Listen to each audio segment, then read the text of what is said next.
많은 성도들이 열심히 성실하게 사는 것에 마음을 두고 있습니다. 하지만 정작 중요한 하나님의 영광을 위해서 하나님을 경외하는 삶에는 관심이 없는 듯이 살아가는 성도들도 많이 보입니다. 물론 열심히 살고 성실하게 사는 게 나쁜 게 아니죠. 좋은 것입니다. 하지만 하나님께서 원하시는 삶은 뭘까요? 하나님과 연결된 삶을 살기를 원하십니다. 하나님과 관계 있는 삶을 살기를 원하십니다. 하나님을 경외하는 삶을 살기를 원하십니다. 근데요, 우리가 참 안 되는 것 중에 하나가 이 부분인 것 같아요. 하나님을 경외하는 삶, 하나님을 경외하는 마음으로 하나님을 경외하는 삶, 잘 안 되는 것 같습니다. 구약시대 같으면 저와 여러분은 돌을 맞아도 벌써 여러 번 맞아 죽었을 것입니다. 감사하게도 구약시대가 아닌 게 얼마나 다행인지 모르겠습니다. 이게 다 하나님의 은혜고 예수님 덕분입니다. 하나님을 경외하라, 이런 주제로 설교를 준비하는 설교자의 마음은, 또 이런 주제로 설교를 하는 설교자의 마음은 정말 부담감이 있습니다.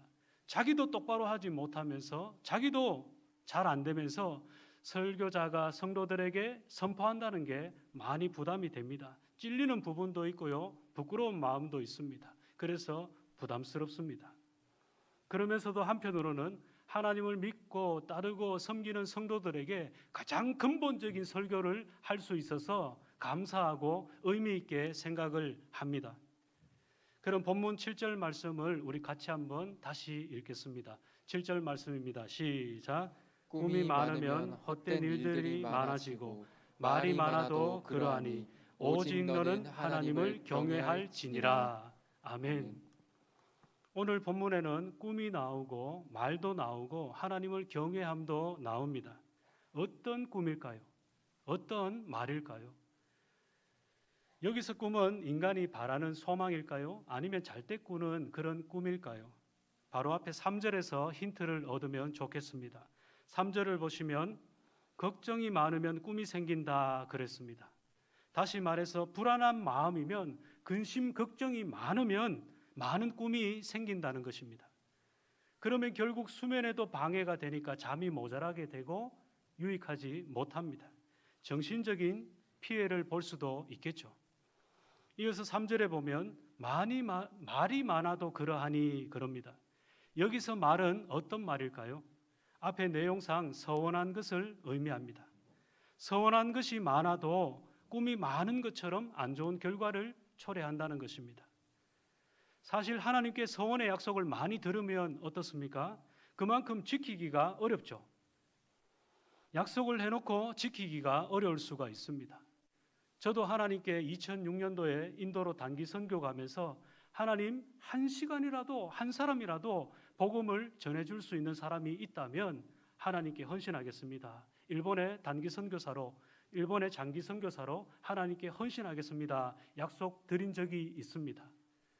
그래서 그 약속을 지키기 위해서 신학교에 들어갔고 목사가 되어서 지금은 온 가족이 기도하면서 일본 단기 선교를, 일본 장기 선교를 준비하고 있습니다. 어제 저희 큰딸 주은이가 그러더라고요. 나는 평생 남은교에서 있었으면 좋겠다. 둘째 주인은 나는 아프리카로 가고 싶다. 이렇게 세상 물정 모르는 소리를 하더라고요. 그 마음이 얼마나 귀한지 모르겠습니다. 하나님 섬기며 살겠다는 것 아니겠습니까? 어디에 있든지 복음 전하면서 예수의 사람으로, 예수의 생명으로 살겠다는 것 아니겠습니까? 참 귀한 아이들의 마음입니다. 사랑하는 성도 여러분, 우리는 꿈을 꾸고 말을 하기 전에 하나님을 경외하는 법부터 배워야 합니다. 왜요? 하나님을 경외하는 것이 지혜와 지식의 근본이기 때문입니다. 지혜로운 사람들이 잘 살잖아요. 그 지혜의, 그 지식의 근본이 바로 하나님을 경외하는 삶이기 때문입니다. 이스라엘 백성들의 서원은 강제성을 띤 의무가 아닙니다. 스스로 결정하고 행하는 자율적인 신앙이었습니다.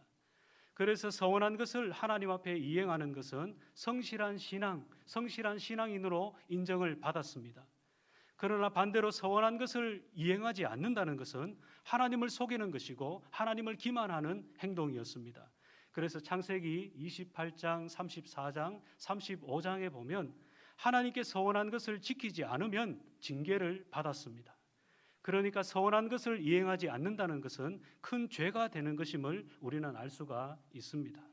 아무튼 분명한 것은 꿈도 말도 지나치면 해가 된다는 것입니다. 그러므로 하나님을 경외함이 있어야 우리에게 바른 꿈을 꿀 수가 있습니다. 하나님을 경외함이 있어야 바른 말의 서원을 할 수가 있습니다. 하나님을 경외하는 마음이 있어야 하나님이 원하시는 인생을 신실하게 살아드릴 수 있는 것입니다. 오늘 본문 말씀을 통해서 전도서의 전도자는 그 무엇보다 우선해야 될 것이 무엇인가 강조하고 있습니다. 그게 뭔가요? 하나님을 경외할지니라. 너는 오직 하나님을 경외할지니라. 하나님을 경외하는 것이 중심이 되어야 하고 하나님을 경외하는 것이 우선이 되어야 함을 강조하고 있습니다. 성도 여러분, 우리 하나님은 어떤 분이십니까? 하나님은 내게 어떤 분이시고 그분과의 나 사이에 나는 하나님을 경외하는 마음이 있는가요? 이 말씀을 통해서 자신을 살펴보는 시간이 되기를 소망합니다. 경외하다라는 이 단어를 국어사전에서 한번 찾아보았습니다. 그랬더니 공경하고 두려워하다 그런 뜻으로 나옵니다. 여러분은 무엇에 두려움을 느끼십니까? 여러분은 무엇에 두려움을 느끼십니까? 사람들은 저마다 두려움을 느낍니다. 저는 물을 두려워합니다. 그래서 물 공포증이 있습니다. 한번 빠져 죽을 뻔한 적이 있었기 때문에 물에 대한 두려움을 느낍니다.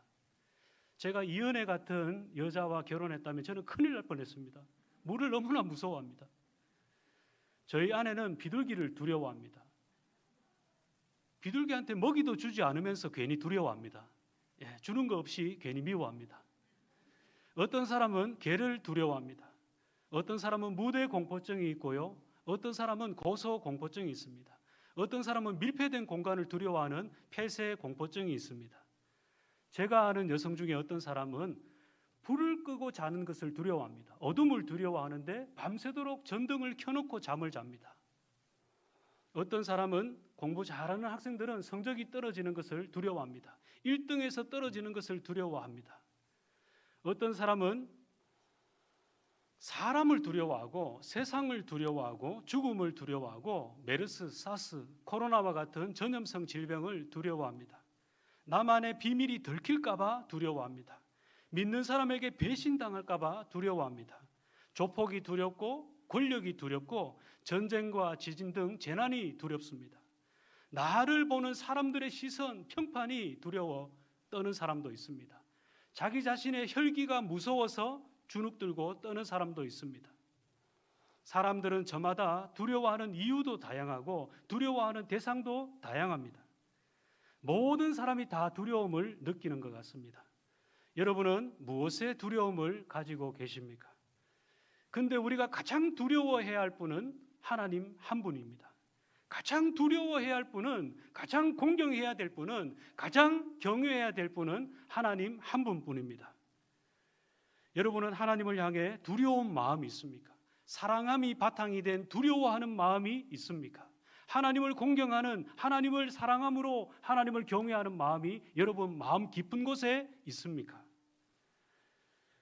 우리가 알다시피 하나님은 전지전능하신 분이십니다. 모든 것을 다 하시고 모든 것을 다 하실 수 있는 위대하시고 탁월하신 분이십니다. 또한 하나님은 무소부재하신 분이십니다. 어디에나 계십니다. 지구촌 어디에나 계십니다. 우주 공간 어디에나 계십니다. 미국에도 계시고 평양에도 계시고 서울에도 계시고 대구에도 계시고 우리 가정에도 계시고 우리 직장과 사업장과 삶의 터전에도 학교에도 하나님은 계십니다. 그리고 우주 공간, 우주 만물 어느 곳에도 하나님의 존재와 영향을 받지 않는 곳이 단 한 군데도 없습니다. 그렇게 위대하시고 놀라우신 하나님께서 우리를 주목하여 보시고 우리를 눈동자처럼 바라보고 계십니다. 여러분, 이러한 사실이 여러분에게 위로가 되십니까? 든든함이 되십니까? 아니면 하나님이 계속해서 나를 쳐다보고 계시고 주목하여 보고 계심에 여러분들의 마음이 부끄럽기도 하고 부담스럽기도 불편하기도 하십니까? 아무도 모르는 곳에서, 나만 있는 곳에서 하나님이 나를 보고 계시고, 하나님이 안 보시는 것 같은 나만 있는, 홀로 있는 그 상황 속에서 하나님이 나를 보고 계시고, 이런 나를 잠시도 눈 떼지 않으시고 바라보고 계시는, 주목해서 보고 계시는 그 하나님의 시선이 어떻게 느껴지십니까? 여러분, 우리가 하나님을 향하는 마음의 태도에 따라서, 하나님 앞에서 살아드리는 모습에 따라서 나를 향한 하나님의 시선이 두렵기도 하고 부담스럽기도 하고 불편하기도 할 것입니다. 아니면 든든하고 위로가, 격려가, 용기가 될 것입니다. 사랑하는 성도 여러분, 오직 하나님을 경외하는 저와 여러분 되기를 간절히 소망합니다. 마음뿐만 아니라 우리의 삶의 모습도 하나님을 경외하는 우리가 되기를 소망합니다. 여러분, 우리가 하나님을 경외한다라는 말을 들어 합니다. 하지만 한번 생각해 보세요. 정말 오직 하나님 한 분만을 내가 경외하고 있는가? 아니면 또 다른 무엇을 두려워하고 공경하면서 그것에 마음을 빼앗기고 있는가? 우리 자신을 점검해 볼 필요가 있습니다. 내가 생활 속에서 자연스럽게 많은 사람들처럼 우상 숭배를 하고 있지는 않은가? 자신을 점검해 볼 필요가 있습니다. 교회 다니고 하나님을 섬기는 많은 성도들 중에도 상당수가 자신의 생활 속에서 우상을 숭배하고 있습니다. 하나님만이 주실 수 있는 참된 위로, 참된 평안, 이러한 것들을 다른 것에서 찾고 채우려고 하고 있습니다. 하나님이 최고가 되어야 되는데 다른 것이 그 자리를 차지하고 있는 경우도 우리의 삶 속에서 비일비재할 수 있습니다. 모르는 사이에 다른 것이 하나님의 위치에 올라가 있을 수 있다는 것입니다. 예를 들어서 무엇이 있을까요? 첫 번째는 단연코 돈입니다. 요즘 사람들에게 가장 매력적이면서 가장 위협적인 것이 뭡니까? 바로 돈입니다. 내 통장에 잔고가 얼마 들어있기 때문에, 대구은행 통장에 얼마가 들어있기 때문에 나는 든든하다, 나의 미래는 안정적이다, 나를 비롯한 우리 가족들 모두에게 보험이 들어있어서, 연금이 있어서, 저축, 적금이 들어있어서 나는 든든하다, 나는 염려 없다, 우리 집에 달러도 사다 놓았고 금도 사다 놓았고 주식도 있기 때문에 나는 믿는 구석이 있어서 든든하다, 내 집도 있고 땅도 있고 안정적인 직장과 고정 수입이 있어서 나는 든든하다, 나는 미래 염려 없다, 나의 노후는 안전하다, 믿을 만한 돈 잘 버는 자식들이 있어서 나는 노후에 아무런 걱정이 없다. 여러분, 그래서 하나님을 찾지 않고 하나님을 인정하지 않고 하나님을 의지하지 않는 것이 돈의 가장 큰 위협이고 그것이 우상이 되는 것입니다. 돈 자체가 나쁜 것은 아닙니다. 돈이 부정적인 것은 아닙니다. 하나님이 만드신 모든 것들은 다 선한 것입니다. 하나님이 선하신 분이시기 때문에 하나님이 만드신 모든 것들은 다 선합니다. 그런데요, 그것을 어떻게 여기고 어떤 마음으로 사용하고 있는가? 그것을 소유하고 있고 또는 소유하고 싶어하는 그 사람의 마음 상태가 돈을 하나님처럼 섬기기도 하고 자신이 돈의 노예가 되기도 하고 사람을 악하게도 만드는 것입니다. 또 하나님이 최고여야 되는데 다른 것이 그 자리를 차지하고 있는 것이 뭘까요? 저는 곰곰이 생각해 보니까 두 번째는 자식이라고 말씀을 드리고 싶습니다. 저도 자식을 키워보니까 그렇더라고요. 한 번씩 하나님의 자리에 자식들이 올라가 있는 경우도 있더라는 겁니다. 하나님의 자리를 자식들이 그 자리를 넘보고 있습니다. 조심하는데도 무의식 중에, 의식 중에 자녀가 우상이 되는 경우도 있는 것 같습니다. 애지중지하게 바라보게 됩니다. 예전에 어느 날 헌금을 하려고 주머니에 손을 딱 넣었는데 5만 원짜리가 딱 나오는 거예요. 5만 원짜리 제가 헌금 드렸을까요? 안 드렸을까요? 예, 못 드렸습니다. 아까운 마음이 제 마음에 있었던 것 같습니다. 그러면서 자식을 향해서는 안 아까워서 5만 원짜리를 낸 적이 있습니다. 깜짝 놀랐습니다. 자식한테는 안 아깝고 다 해주고 싶은 마음이 있는데 나에게 모든 것을 다 해주신, 전부를 주신 아버지 하나님께는 아까워하는 마음이 저에게 있는 것을 발견하게 되었습니다.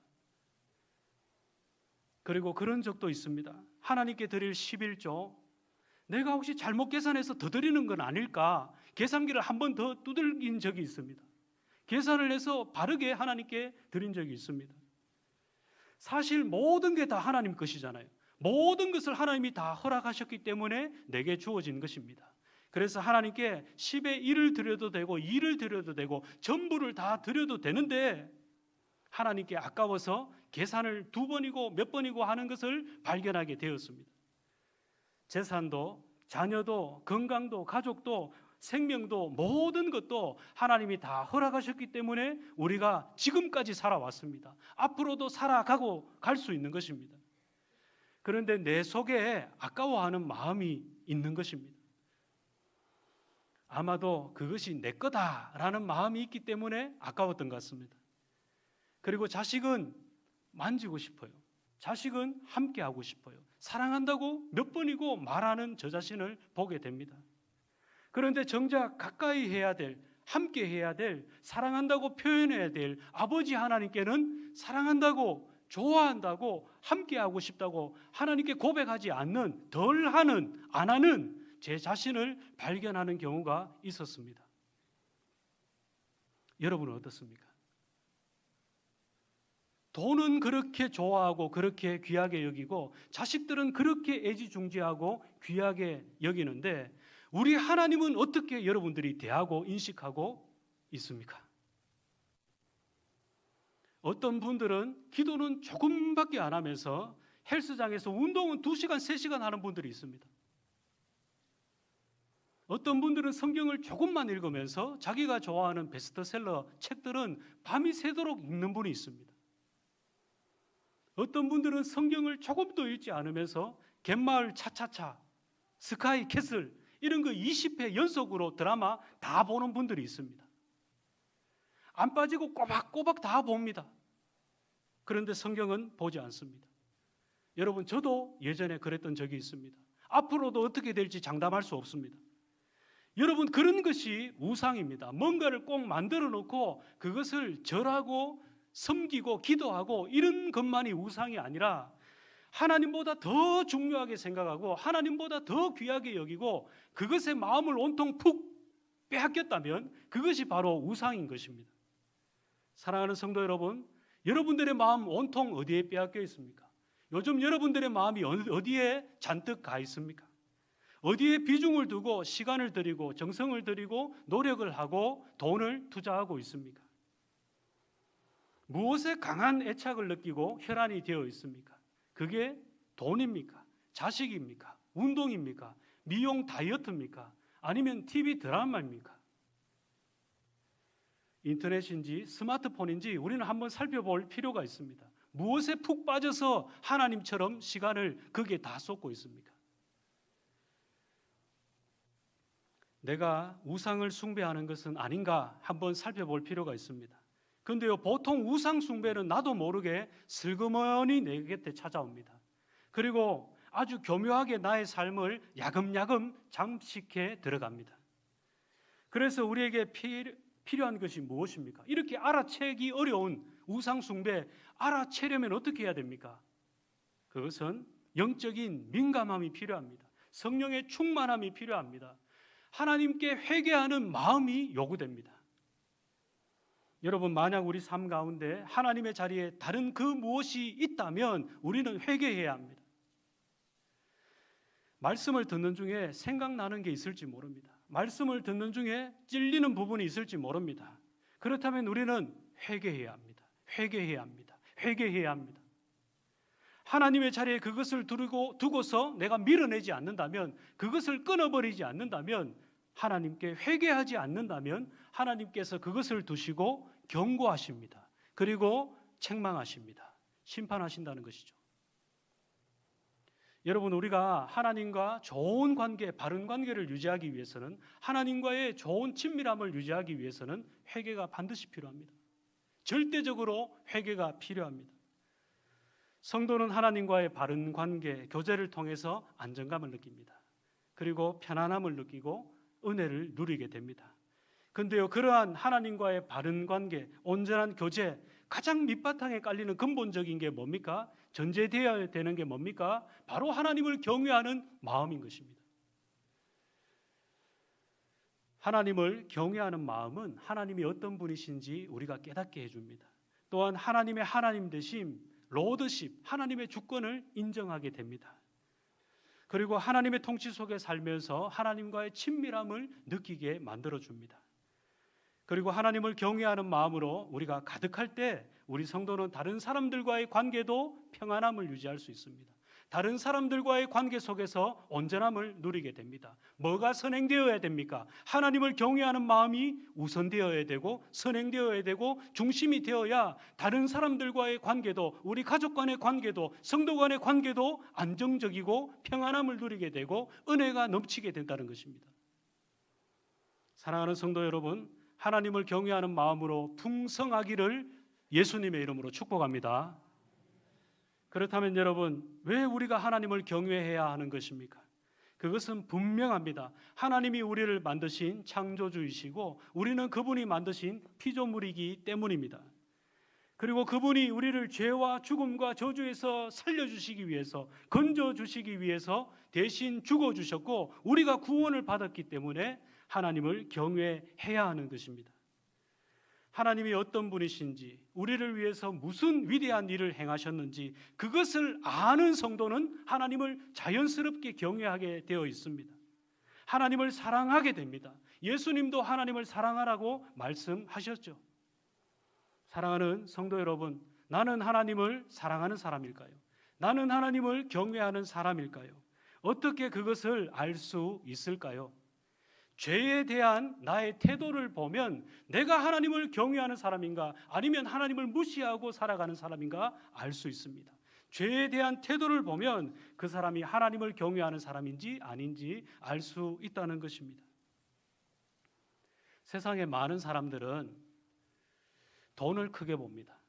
그런데 하나님은 무엇을 크게 보실까요? 죄를 크게 봅니다. 가장 크게 보시는 게 죄입니다.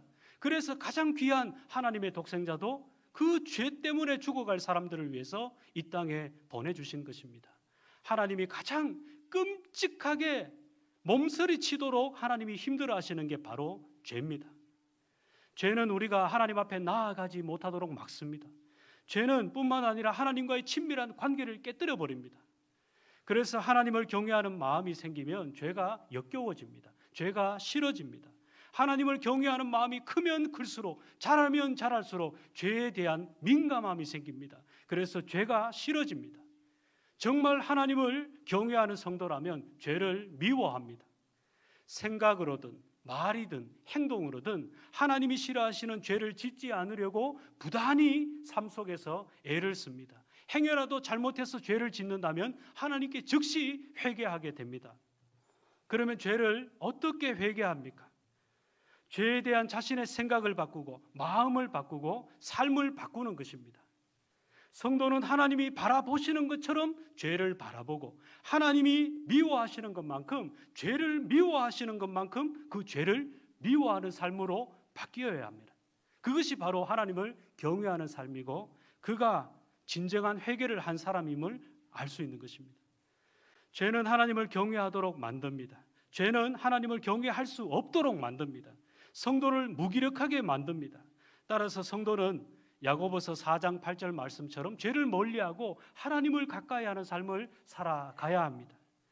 우리 옆에 성도들에게 한번 이야기할까요? 죄를 멀리하고 하나님을 가까이 합시다.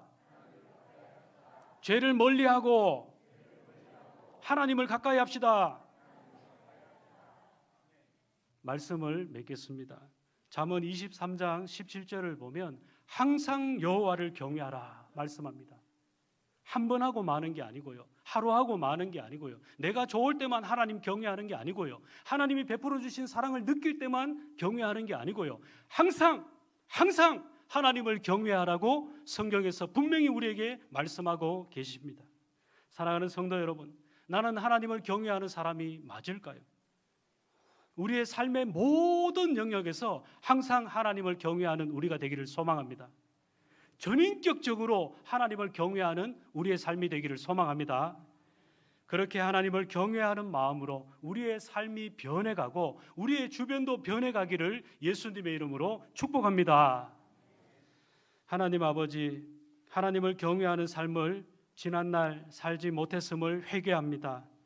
긍휼과 사랑으로 저희를 용서해 주시고 죄 용서의 은혜를 받게 하여 주시옵소서.